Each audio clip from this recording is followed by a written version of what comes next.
ഒരു കാര്യം ശ്രദ്ധിക്കേണ്ടത് 2019 സമാനമായ ഒരു സാഹചര്യം രൂപപ്പെട്ടിരുന്നു. പുൽവാമ ആക്രമണത്തിന് ശേഷം അന്ന് പാകിസ്ഥാനെ അനഭിമിത രാജ്യമായി ഇന്ത്യ പ്രഖ്യാപിക്കുന്നു. അതിന് പാകിസ്ഥാൻ കൊടുത്ത വില ചില്ലറയായിരുന്നില്ല. അതുവരെ തരക്കേടില്ലാത്ത വ്യാപാര ബന്ധം ഇന്ത്യയും പാകിസ്ഥാനും തമ്മിലുണ്ടായിരുന്നു. ഇവർ ശ്രദ്ധിക്കേണ്ടത് ഇന്ത്യയിലേക്ക് പാകിസ്ഥാനിൽ നിന്ന് ഇറക്കുമതി തുലോമാണ് എക്കാലത്തും. അതേസമയം ഇന്ത്യയിൽ നിന്ന് പാകിസ്ഥാനിലേക്കുള്ള ഇറക്കുമതി അല്ലെങ്കിൽ ഇന്ത്യയുടെ കയറ്റുമതി വലിയ തോതിൽ നടക്കുന്നുണ്ട്.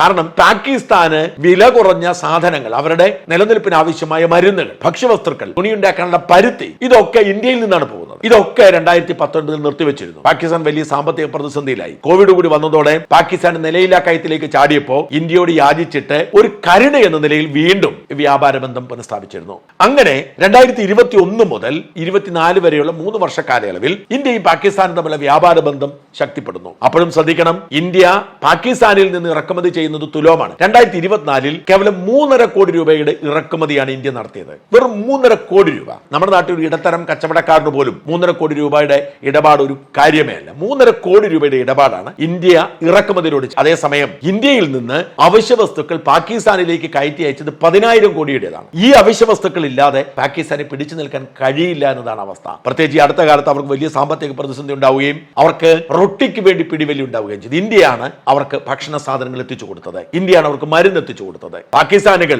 ഇന്ത്യയുടെ ഭാഗമാവണം എന്ന് പോലും പരസ്യമായി പറഞ്ഞ സാഹചര്യമുണ്ടായി. ഇതൊക്കെ വീണ്ടും അവസാനിക്കുകയാണ്.